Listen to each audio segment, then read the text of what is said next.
आलात, तुम्हाला सगळ्या गोष्टीची पूर्णपणे कल्पना आहे. त्यामुळे त्या विषयावर काही जास्त भाष्य करण्याची आवश्यकता नाही. पण आज साहेब आम्हा सर्वांची इच्छा आहे की तिसऱ्यांदा पुन्हा माननीय नरेंद्र मोदी साहेबांना ह्या देशाचं पंतप्रधान आपल्याला करायचे का नाही करायचं? जरा हात वर करून सांगा, करायचे का नाही करायचं? जरा मोठ्या आवाजात सांगा, होय का नाही? साहेब ही सगळी लोक भारतीय जनता पक्षाला मानणारी आहेत. त्यामुळं महायुती महाराष्ट्रामध्ये आहे. महायुती झाली, वरिष्ठांनी निर्णय घेतला. पण साहेब आमच्या कार्यकर्त्यांच्या ज्या भावना आहेत, कैलासवासी भाऊंनी या तालुक्यामध्ये संस्कार घडवले, आमच्यासारखे कार्यकर्ते घडवले, नेते घडवले. गोलक साहेब या तालुक्याचे आमदार होते. साहेब भाऊ 35-40 वर्षे आमदार, मंत्री, खासदार होते. पण एक चांगल्या प्रकारचे संस्कार असणारे साहेब ही सगळी समोरची कार्यकर्ते आहेत.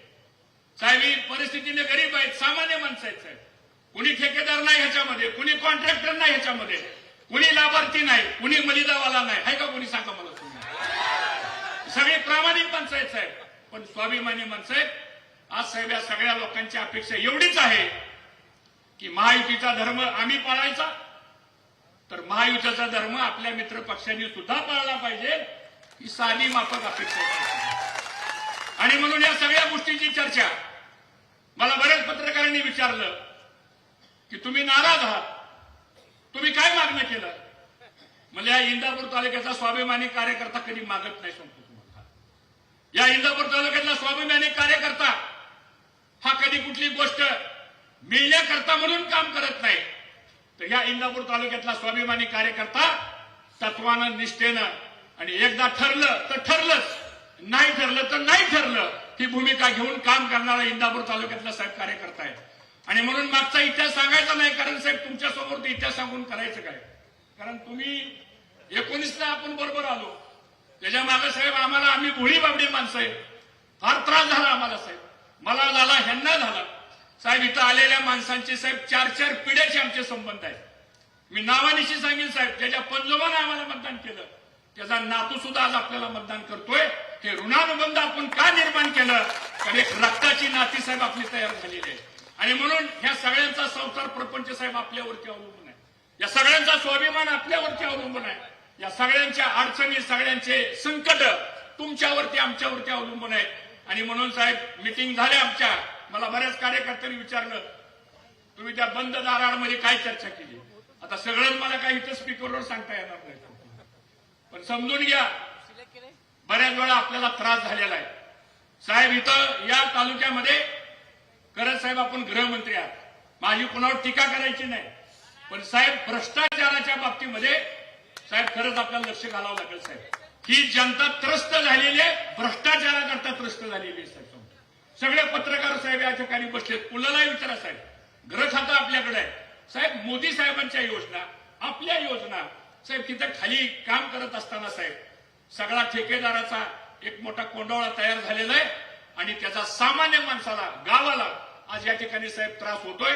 आणि म्हणून कार्यकर्त्याची दुखणी साहेब फार महत्वाची आहे. नेत्यांचा सगळा ताकद ही कार्यकर्त्यावर असते साहेब. आणि या सगळ्या कार्यकर्त्याच्या ताकदीवर आज 10 वर्ष झालं साहेब मी कुठल्या पदावर नाही.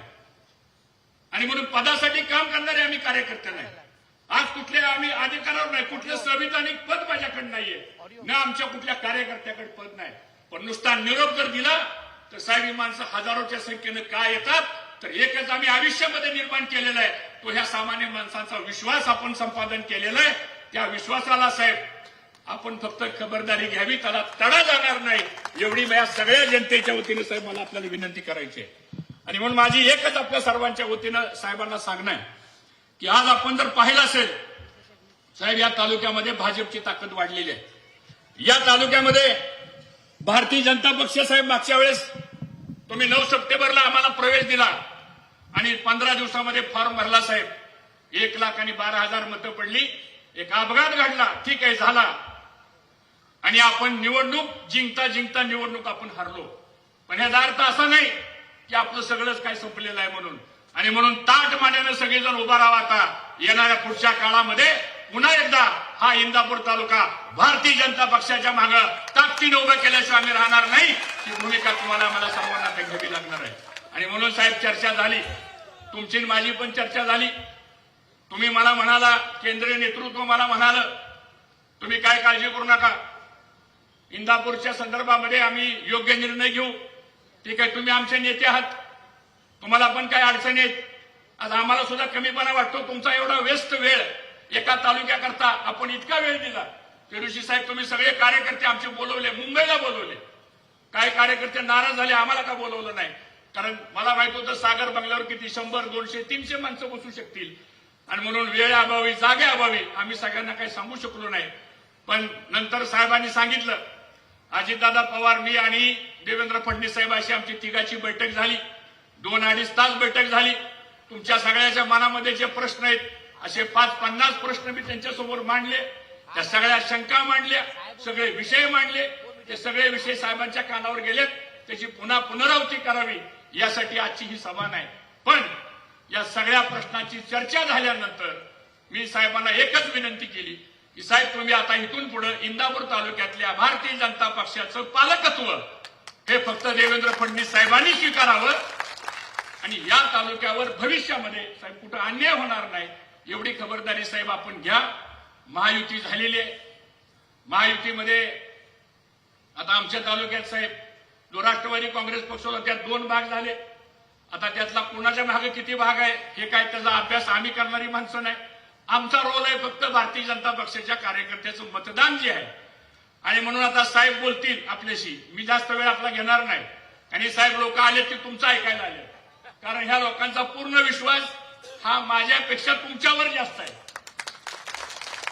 आहे का नाही विश्वास? सांगा बघा, एकदा टाळ्या वाजून सांगा आहे का नाही म्हणून, हात वर करून सांगा आहे का नाही म्हणून. त्यामुळे साहेब, आता आपण या सगळ्या लोकांना मार्गदर्शन करा. दुष्काळी परिस्थिती आहे साहेब, कामाचे विषय बरेच आहेत, सांगण्याचं व्यासपीठ नाहीये. नंतर आपण वेगळी वेळ द्या. पाण्याचा प्रश्न आहे, शेतीचा पाण्याचा प्रश्न आहे, लाईटचा प्रश्न आहे, उजनीचा प्रश्न आहे, खडकवासलाचा प्रश्न आहे, भाटघरचा प्रश्न आहे, नीरा नदी, भीमा नदी, शेटपळ तलाव, वाघाळा टँक, भल्या भल्या गोष्टी साहेब आहेत. त्या गोष्टीसाठी आपण वेगळा वेळ द्या. आणि आता साहेब, लाकडी लिंबोडीचा आपल्याला सत्कार केला. एकदा टाळ्या वाजवा साहेबांच्या करता. लाकडी लिंबोडी करता 228 कोटी रुपये कुणी दिले असतील तर ते देवेंद्र फडणवीस साहेबांनी आपल्याला दिलेले आहेत, हे आपल्याला मित्रांनो विसरून चालणार नाही. आणि म्हणून या सगळ्या गोष्टीचा साहेब आपण विचार करून येणाऱ्या पुढच्या काळामध्ये साहेब आपल्याला सहकार्य आपण कराल अशी अपेक्षा व्यक्त करतो. साहेब, दुष्काळी परिस्थिती आहे, गावागावामध्ये टँकरची मागणी वाढायला लागलेली आहे, गावागावामध्ये जनावरांचा पिण्याचा आणि चाऱ्याचा प्रश्न निर्माण व्हायला लागलेला आहे. काय गावातले मतदार म्हणतात आम्ही मतदानालाच येणार नाही. आम्ही त्यांना विनंती करतोय, हा आपल्याला लोकशाहीमध्ये दिलेला अधिकार आहे, असं करू नका.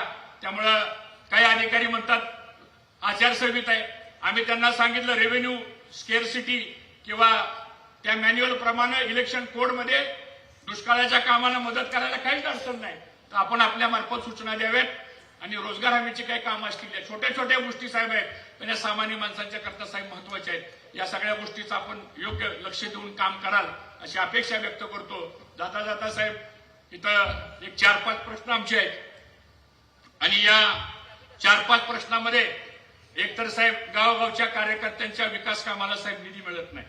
गावगावच्या कार्यकर्त्यामध्ये 50% पेक्षा अधिक ग्रामपंचायती साहेब या भारतीय जनता पक्षाच्या आहेत. अंकितांनी उल्लेख केल्याप्रमाणे काही ग्रामपंचायतमध्ये अन्याय होतो, काही सदस्य डिस्क्वालिफिकेशन मध्ये अन्याय होतो, काही सरपंच साहेब 5-5 हजार मताचे गाव आहेत साहेब, त्या गावचा सरपंच सुद्धा डिस्क्वालिफाय होतो. उद्या आम्ही त्या गावात मतं मागायला गेल्यानंतर काय त्या लोकांना सांगायचं? हे सगळे साहेब प्रश्न जे आहेत हे शेवटी कार्यकर्त्यांच्या संदर्भातले प्रश्न आहेत. या प्रश्नामध्ये आपण योग्य दखल द्यावी आणि ह्या तालुक्यातला भ्रष्टाचार कसा थांबवता येईल साहेब हे सुद्धा बघणं गरजेचं आहे. कारण शेवटी भ्रष्टाचार जर वाढला तर साहेब तालुक्यातल्या सामान्य माणसाला त्रास होतो, आणि तो त्रास झाल्यानंतर त्याचं रिफ्लेक्शन नाही म्हणलं तरी आपल्यावरती झाल्याशिवाय राहत नाही. ही सुद्धा खबरदारी ह्या माध्यमातून आपण घ्यावी. आणि आपल्याकडे गृह खातं आहे साहेब, पोलीस स्टेशनचे अधिकारी आम्हाला सहकार्य करतात, त्यांच्याबद्दल आमची तक्रार नाही. अधिकाऱ्यांच्या बद्दल आमची तक्रार नाही साहेब, कारण आम्ही पण 20-20 वर्ष प्रशासनामध्ये काम केलेलं आहे. पण साहेब काही गोष्टीमध्ये दबाव आणला जातो आणि मग क्रॉस कंप्लेंट घ्या, खोट्या नाट्या केसेस दाखल करा. तर ह्या गोष्टी सुद्धा साहेब थांबल्या पाहिजे. योग्य असेल, कुणी अन्याय केला असेल जरूर त्याच्यावर तुम्ही कारवाई करा. पण एखाद्याला मारले आणि त्याच्या विरोधातच मारणारा माणूस अगोदर येऊन कंप्लेंट देतो आणि कोणाचा तरी फोन येणार असेल साहेब तर तेवढा फोन बंद करायचं काम करा. म्हणजे आमच्या लोकांना त्या ठिकाणी न्याय मिळाल्याशिवाय राहणार नाही एवढीच या ठिकाणी ग्वाही देतो. आपण आलात, आपलं मनापासून स्वागत करतो आणि एकदा महायुतीच्या बाबतीमध्ये साहेब आपण मार्गदर्शन करा. मी सगळ्याच्या वतीने आपल्याला ग्वाही देतो. साहेब तुम्ही जो निर्णय सांगता तो निर्णय समोर बसलेली जनता मान्य केल्याशिवाय राहणार. मान्य आहे का नाही तुम्हाला सांगा? जरा मोठ्या आवाजात बोला, कमी आवाजात. देवेंद्र फडणवीस साहेब सांगतील तो निर्णय मान्य आहे ना तुम्हाला? साहेब तुम्ही सांगाल तो निर्णय मान्य होईल आणि त्या पद्धतीनं पुढचं या संदर्भातलं नियोजन केलं जाईल एवढंच या ठिकाणी सांगतो. आणि आज आपण आलात, आपलं स्वागत करतो आणि पुन्हा एकदा अरे विधानसभेचं बघू की बाबा, बस खाली जरा. आणि आता आपल्या सगळ्यांच्या वतीनं फडणवीस साहेबांना विनंती करतो की त्यांनी मार्गदर्शन करावं. जय हिंद, जय महाराष्ट्र. धन्यवाद. यानंतर महाराष्ट्र राज्याचे लाडके उपमुख्यमंत्री माननीय नामदार देवेंद्रजी फडणवीस साहेब आपणास विनंती, मार्गदर्शन करावं. भारत माता की, भारत माता की, भारत माता की. छत्रपती शिवाजी महाराज की जय. छत्रपती शिवाजी महाराज की जय. धर्मवीर छत्रपती संभाजी महाराज की जय. जय भवानी, जय शिवाजी. जय भवानी. जय शिवाजी. हिंदवी स्वराज्याचे सरसंस्थापक छत्रपती शिवरायांना मानाचा मुजरा करतो. भारतीय राज्यघटनेचे शिल्पकार भारतरत्न डॉक्टर बाबासाहेब आंबेडकर यांना मानवंदना अर्पित करतो. आज इंदापूर भारतीय जनता पार्टीच्या या महामेळाव्यामध्ये मंचावर उपस्थित असलेले आपल्या सर्वांचे लाडके नेते, ज्यांनी खऱ्या अर्थानं इंदापूर तालुक्याचा विकास केला आणि या तालुक्याचं चित्र बदललं, असे माजी मंत्री आमचे मित्र हर्षवर्धन पाटीलजी, श्री राहुलदादा कुल, वासुदेव नाना काळे, शरद जामदारजी, अविनाश गोलपजी, पृथ्वीराज जाचकजी, चंद्रराव अण्णा तावडे, जेबी अण्णा गावडे, स्नेहलताताई दगडे, युवा नेत्या आणि ज्यांनी या क्षेत्रात जिल्हा परिषदेच्या माध्यमातून उत्तम काम केलं ते अंकिताताई पाटील, ॲडव्होकेट कृष्णाजी यादव, युवा नेते राजवर्धन पाटील, मानवतरावजी वनवे, नवनाथजी पडळकर, देवराजजी जाधव, रंजनजी तावरे, मुरलीधरजी निंबाळकर, तानाजीराव घोलप, आकाशजी कांबळे, माऊली चौरे, या ठिकाणी उपस्थित गजानन वागसे, माऊली बनकर, अतुल तिरखडकर, शीतलताई साबळे, मंचावर उपस्थित सर्व मान्यवर, कोणाचं नाव सुटलं असेल तर मी क्षमा मागतो, आणि उपस्थित सर्व माझ्या भगिनी आणि बंधूंनो, आज खरं म्हणजे या ठिकाणी विशेष रूपानं आपली भेट घेण्याकरता मी आलो. आपल्या सर्वांना कल्पना आहे 2019 साली जनतेने महाराष्ट्रामध्ये भारतीय जनता पक्षाच्या नेतृत्वाखालील महायुतीला पूर्ण बहुमत दिलं.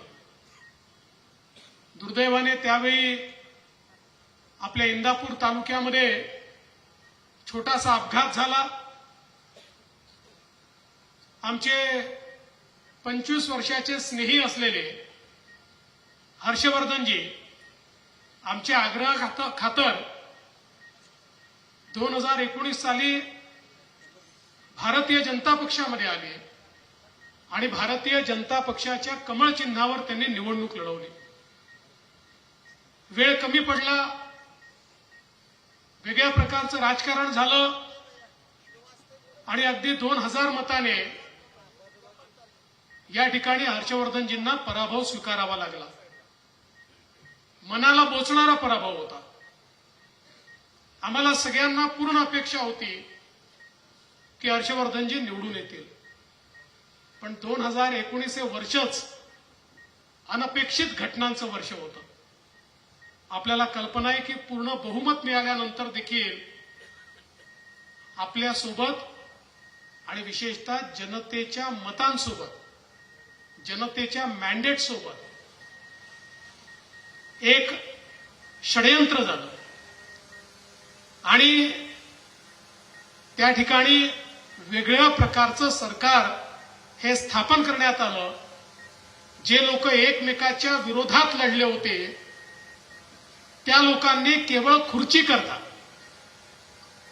केवळ पदाकरता त्या ठिकाणी युती केली आणि युद्धोजींसारखा आमचा 25 वर्षाचा मित्र आणि मित्रपक्ष निव्वळ खुर्ची करता पवार साहेबांच्या सोबत गेला, काँग्रेस सोबत गेला आणि एक वेगळं सरकार त्या ठिकाणी तयार झालं.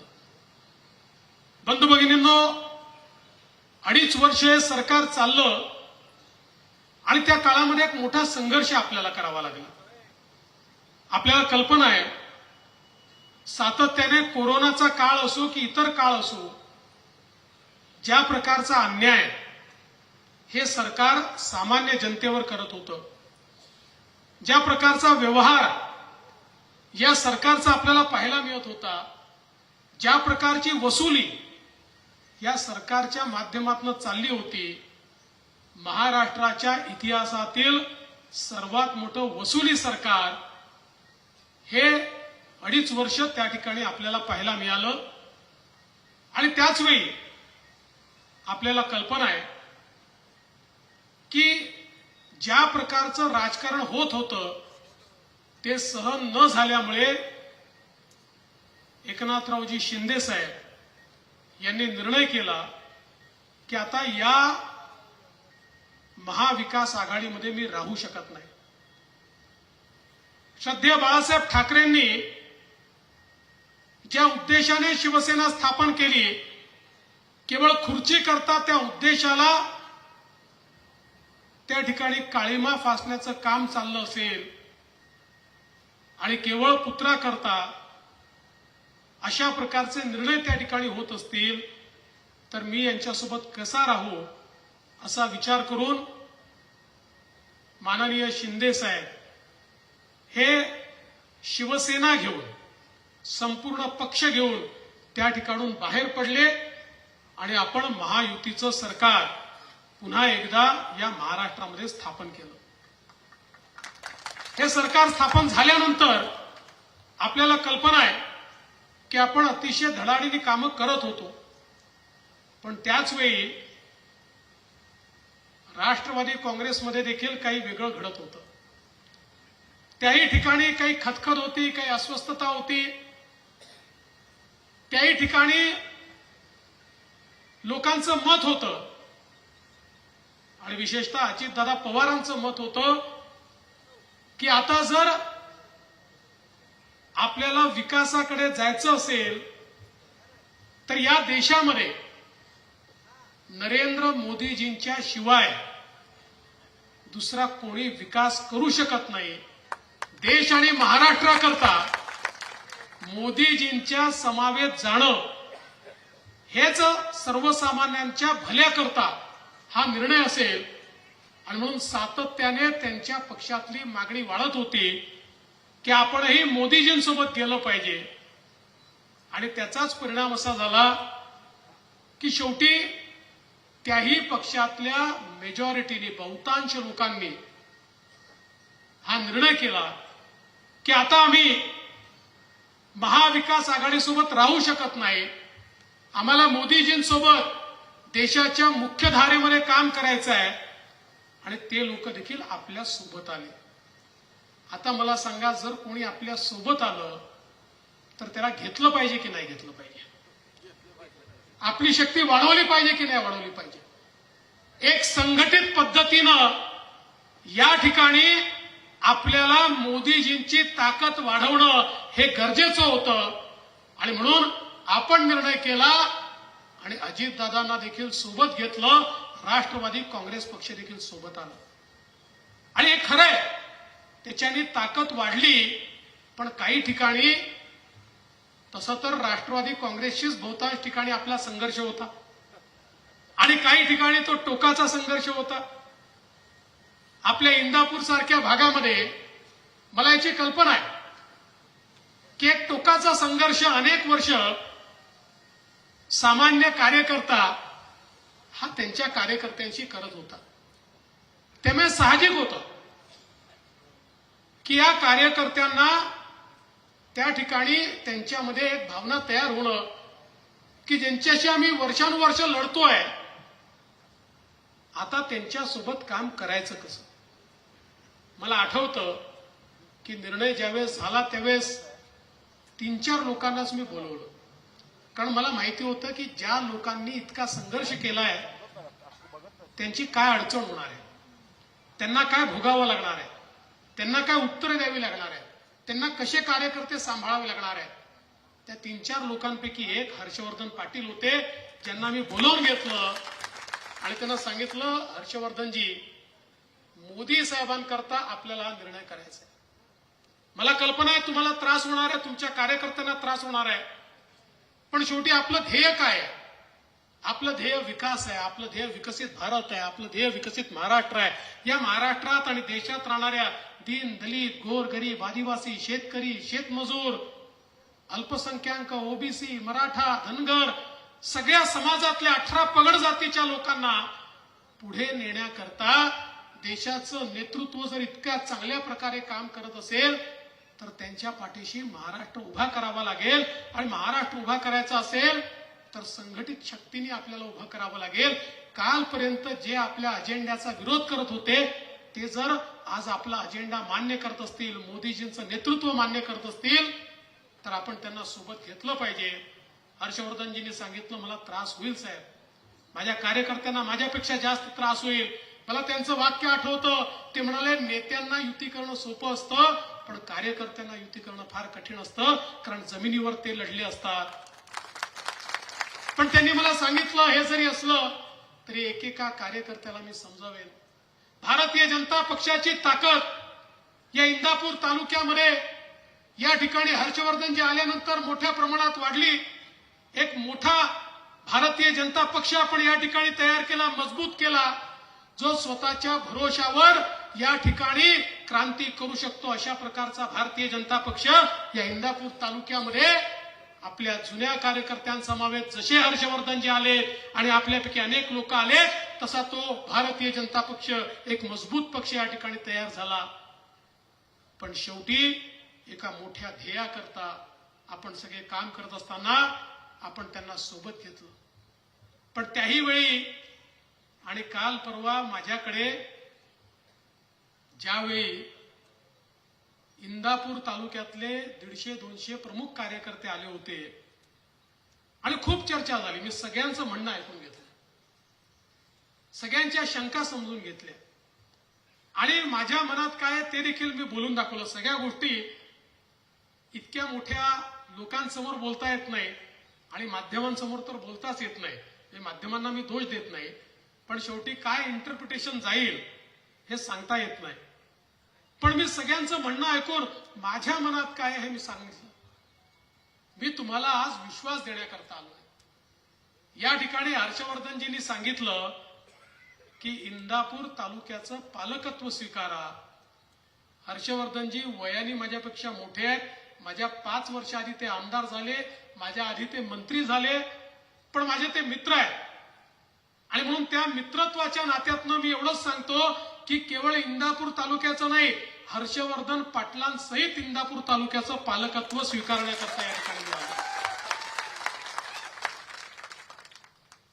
आपल्या सगळ्यांच्या आशीर्वादाने जी शक्ती मला मिळालेली आहे त्या शक्तीचा उपयोग या तालुक्याकरता आणि हर्षवर्धनजींना ताकद देण्याकरता कसा करता येईल ते मी केल्याशिवाय राहणार नाही, हे तुम्हाला सांगण्याकरता मी या ठिकाणी आलो. आणि त्यांचा एक प्रदीर्घ अनुभव आहे.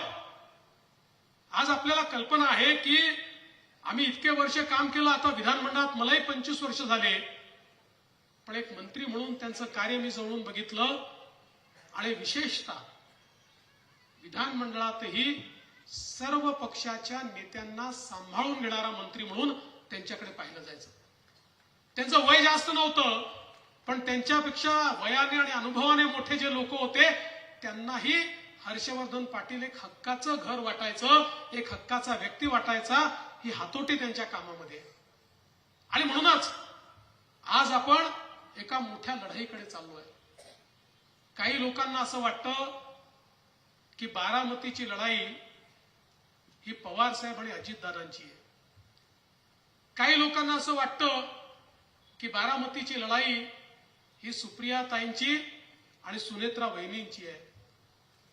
न ही लढाई पवार साहेब अजितदादांची आहे, न ही लढाई सुनेत्राताई सुप्रियाताईंची आहे. खऱ्या अर्थानं ही जर लढाई असेल तर ही नरेंद्र मोदीजी आणि राहुल गांधी यांच्यातली लढाई. याचं कारण कोणीही निवडून आलं तरी देखील या ठिकाणी काही फार देशात बदल घडणार आहे अशी परिस्थिती नाही आहे. पण देशात बदल घडवणाऱ्याला कोण साथ देऊ शकतं याची ही खरी लढाई आहे. आज महायुतीचा उमेदवार जर निवडून आला तर मोदीजींच्या प्रत्येक विकासाच्या कार्याला एक हात वर असेल, एक बटन दाबलं जाईल आणि पूर्ण समर्थन दिलं जाईल. आणि गेल्या 5 वर्षामध्ये किंवा 10 वर्षामध्ये आपण बघितलं, मोदीजींनी या देशात परिवर्तनाचे जे निर्णय घेतले, जे निर्णय, आणि याच्यावर तर कोणाच्या मनात संशय असू शकत नाही की या देशामध्ये मोदीजींनी जे निर्णय घेतले ते ऐतिहासिक होते, अभूतपूर्व होते. होते की नाही सांगा? ऐतिहासिक होते की नाही? अभूतपूर्व होते की नाही? देश बदलणारे होते की नाही? गरिबाच्या जीवनामध्ये परिवर्तन करणारे होते की नाही? या प्रत्येक निर्णयाचा विरोध सुप्रियाताईंनी केला. प्रत्येक निर्णयाचा. तुम्ही लोकसभेमधलं एकूण एक भाषण काढा, मोदीजींच्या प्रत्येक निर्णयाचं, म्हणजे अगदी काश्मीरचं 370 कलम हटवण्याच्या संदर्भात ज्यावेळी या देशाच्या लोकसभेमध्ये अमितभाई शहांनी बिल मांडलं त्याचाही विरोध करणाऱ्या सुप्रियाताई होत्या. त्यामुळे आता बारामती मतदारसंघाने हे ठरवायचं आहे, व्यक्ती मोठा नाही आहे, ही काही शरद पवारांच्या विरोधातली लढाई नाही आहे. बारामती मतदारसंघातल्या लोकांनी हे ठरवायचं आहे की बारामतीचा खासदार हा मोदीजींच्या विकास यात्रेमध्ये चालेल की राहुल गांधींच्या ज्या समाजविरोधी आणि देशाचा विकासाचा अजेंडा पूर्णपणे डिरेल झाला पाहिजे अशा प्रकारच्या मानसिकतेच्या मागे चालेल. याचा फैसला या निवडणुकीच्या माध्यमातून होणार आहे. आणि म्हणून बंधू भगिनींनो, मला कल्पना आहे ही निवडणूक जशी जशी पुढे जाईल, ही निवडणूक एक प्रकारे वेगवेगळ्या भावनिक मुद्द्यांवर जाईल. पण लक्षात ठेवा, नरेंद्र मोदीजींनी या देशामध्ये गरीब कल्याणाचा अजेंडा चालवला. आज आपण पाहू शकतो जगाच्या पाठीवर हा रेकॉर्ड आहे की केवळ 10 वर्षामध्ये 25 कोटी लोक गरिबी रेषेच्या वर आले. जगात हे घडलं नाही. जगातले अर्थशास्त्री तोंडात बोटं घालतायत. ते म्हणतात हे कुठलं अर्थशास्त्र आहे की ज्याने 25 कोटी लोक गरिबी रेषेच्या वर आले? हे कोणतं अर्थशास्त्र आहे की ज्याच्यामध्ये भारतासारखा देश 20 कोटी लोकांना, ज्यांच्या डोक्यावर छप्पर नव्हतं, जे झोपडीत राहायचे, त्यांना पक्क घर देऊ शकतो?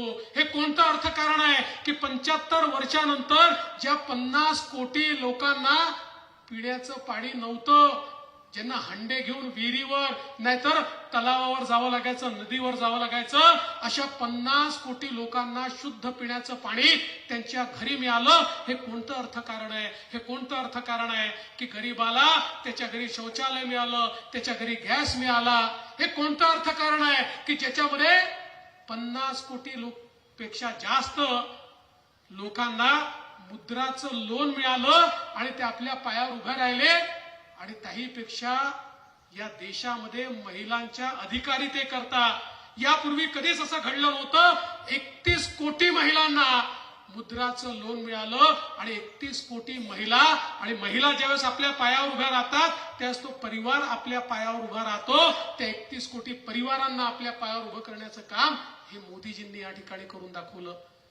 आज गरीब असेल, शेतकरी असेल, आदिवासी असेल, आज आपण बघा मोदीजी ज्यावेळी देशाचे प्रधानमंत्री झाले त्यावेळी आपल्याही राज्यातले मोठे मोठे नेते म्हणायचे, अरे मोदींना ऊसातलं काय समजतं, मोदींना साखरतलं काय समजतं, मोदींना कारखानदारीतलं काय समजतं, ऊसाच्या शेतकऱ्याचं काय समजतं. पण आज हर्षवर्धनजी या ठिकाणी आहेत, ते तर सगळ्यात मोठ्या बॉडीचे आता चेअरमन त्या ठिकाणी झालेले आहेत. आज त्यांना तुम्ही विचारा की साखर कारखानदारी टिकली आणि शेतकऱ्याला ही FRP मिळाली, याचं एकमेव कारण मोदीजींनी जे वेगवेगळ्या या ठिकाणी नीती घेतली. हजारो कोटी रुपये ऊस उत्पादक शेतकऱ्याला आणि कारखानदारी जिवंत ठेवण्याकरता मोदीजींनी त्या ठिकाणी दिले आणि प्रत्येक वेळी आवश्यक तशा प्रकारची नीती आणि निर्णय हे मोदीजींनी घेतल्यामुळे आज आमचा ऊसाचा शेतकरी या ठिकाणी खऱ्या अर्थानं ताठ मानेनं जगू शकतोय आणि आमचे कारखाने या ठिकाणी जिवंत आहेत. आणि म्हणून कुठलाही घटक असो, आज आमच्या 12 बलुतेदारांकरता मोदीजींनी जो निर्णय घेतला, पारंपरिक व्यवसाय करणाऱ्यांकरता 20,000 कोटी रुपये या ठिकाणी मोदीजींनी दिले आणि त्यांचं पुनर्वसन झालं पाहिजे आणि त्यांच्या व्यवसायाला आधुनिकतेची जोड देत त्यांनाही पारंपरिक व्यवसाय कायम ठेवून समृद्धीकडे जाता आलं पाहिजे. हा प्रयत्न मोदीजींनी केला तर आमच्या आदिवासींकरता 14,000 कोटी रुपयाची योजना तयार करून आमच्या आदिवासींच्या जीवनामध्ये परिवर्तन करण्याचं काम हे मोदीजींनी केलं. आज मोदीजींनी स्टँड अप सारख्या योजनेच्या माध्यमातून निर्णय केला, देशामध्ये जेवढ्या बँका आहेत आणि जेवढ्या बँकांच्या जेवढ्या ब्रँचेस आहेत, प्रत्येक ब्रँचला किमान 2 अनुसूचित जातीच्या दलित बांधवांना त्या ठिकाणी कर्ज द्यावंच लागेल आणि उद्योजक बनवावंच लागेल, नाहीतर त्यांच्या ब्रँचचा लायसन्स रद्द होईल. आणि अशा प्रकारे हजारो नव्हे लाखो दलित उद्योजक आज या देशामध्ये मोदीजींनी तयार केले. आणि म्हणून आज आपण पाहू शकतो की ज्या प्रकारे मोदीजी देश पुढे नेत आहेत, ज्या देशाला संरक्षणाकरता सगळे इक्विपमेंट इम्पोर्ट करावे लागायचे, बंदूकही इम्पोर्टेड, गोळी इम्पोर्टेड, तोपही इम्पोर्टेड, गोळी इम्पोर्टेड, विमानही इम्पोर्टेड, सगळं बाहेरून आणावं लागायचं. आणि मग त्या देशाने सांगितलं देत नाही तर बोलायला सोय नव्हती. तो भारत आज आत्मनिर्भर भारत झाला.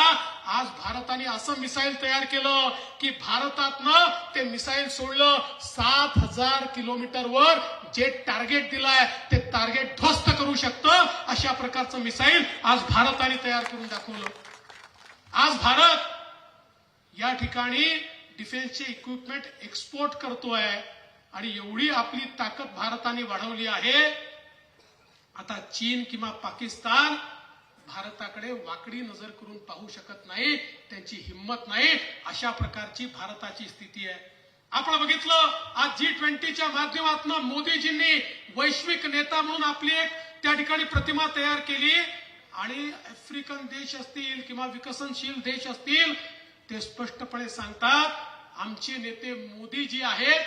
आपण तो भारत पाहिला 2014 पूर्वीचा की ज्यावेळी देशाचे पंतप्रधान हे विदेशात जायचे तर त्यांना सन्मान नव्हता, त्यांना मान नव्हता, ते आले कधी समजायचं नाही, गेले कधी समजायचं नाही. आणि आज या देशाच्या पंतप्रधानाकरता पायघड्या टाकून लोक बसलेले आहेत. सगळे देश बोलवत आहेत, नव्हे तर जगातल्या 18 देशांनी त्यांच्या देशातला सर्वोच्च सन्मान हा मोदीजींना दिला आणि याच्यामध्ये 6 मुस्लिम राष्ट्र देखील त्या ठिकाणी आहेत. त्यामुळे आज आपण पाहू शकतो की ज्या प्रकारे मोदीजींनी हा सन्मान मिळवला, हा मोदीजींचा सन्मान नाही आहे, हा भारताचा सन्मान आहे, हा तुमचा आमचा सन्मान आहे, हा आपल्या सगळ्यांचा सन्मान आहे. आणि म्हणून बंधू भगिनींनो, खरं म्हणजे बोलायला खूप आहे, पुढे देखील येणार आहे, त्यावेळेस सविस्तर बोलीन. आज एवढं सांगू इच्छितो, आपल्याला मोठ्या ध्येयाकरता काम करायचं आहे. आपल्याला जे काही झालं असेल ते विसरायचं आहे. मोदीजींकरता आपल्याला महायुतीकरता काम करायचं आहे. महायुतीचा उमेदवार या ठिकाणून निवडून आला तर तो मोदीजींच्या बाजूने उभा राहणार आहे आणि तो महायुतीचा उमेदवार बारामतीचा खासदार मोदीजींसोबत उभा असलेला आपल्याला पाहायचा आहे. आणि म्हणून आपण सगळे या ठिकाणी एकत्रित आलो. मी तुम्हाला एवढंच आश्वस्त करतो तुमच्या मनात जे आहेत, तुमच्या ज्या कुंठा आहेत, तुमच्या ज्या संकल्पना आहेत, तुमच्या ज्या अडचणी आहेत, त्या सगळ्यांनी समजून घेतल्या आहेत आणि त्या संदर्भात उचित आणि सकारात्मक अशा प्रकारचा निर्णय हा कृतीमध्ये झालेला तुम्हाला पाहायला मिळेल. हा विश्वास मी तुम्हाला या ठिकाणी देतो आणि हर्षवर्धन पाटीलजींनी आपल्याला जो मंत्र दिलेला आहे त्या मंत्राने आपण सगळे पुढे जाऊया एवढीच विनंती करून माझं बोलणं संपवता दोन गोष्टी निश्चितपणे आपल्याला सांगतो की हर्षवर्धनजींनी अनेक गोष्टी या ठिकाणी सांगितल्या, पण आपल्या इथला पाण्याचा प्रश्न सोडवण्याकरता लाकडी निंबोळी तर आपण केलंच, पण येत्या काळामध्ये मुळशी धरणाचं पाणी देखील दौंड आणि इंदापूर तालुक्यात कसं आणायचं हा आमचा एक प्रयत्न चाललेला आहे आणि खडकवासल्याचं जे टनेल आहे ते करून दरवर्षी 3 TMC पाणी हे दौंड आणि इंदापूरला कसं आणायचं हा देखील प्रयत्न आमचा चाललाय. तुमचे आशीर्वाद जर पाठीशी असले तर हर्षवर्धनजी, राहुल कुलजी, आम्ही सगळे मिळून या भागाला सुजलाम सुफलाम केल्याशिवाय राहणार नाही एवढंच या निमित्ताने सांगतो आणि माझं बोलणं संपवतो. धन्यवाद. जय हिंद, जय महाराष्ट्र. धन्यवाद साहेब, मनापूर्वक धन्यवाद. यानंतर आभार प्रदर्शन. एक मिनिट, सर्वांनी उभं राहा जरा. एक मिनिट, माझी विनंती आहे. आता साहेबांनी आपल्याला मार्गदर्शन केलं, त्यांनी आपलं पालकत्व स्वीकारलेलं आहे. आपल्या सगळ्यांची जबाबदारी आहे. महायुतीचं काम आपल्याला करायचंय. सर्वांनी टाळ्या वाजवून हात वर करून साहेबांना आश्वासन द्या. भारतीय जनता पक्षाचा विजय असो, भारतीय जनता पक्षाचा विजय असो. आपल्या सर्वांचा आभार. आल्याबद्दल सर्वांचं मनापासून स्वागत. धन्यवाद.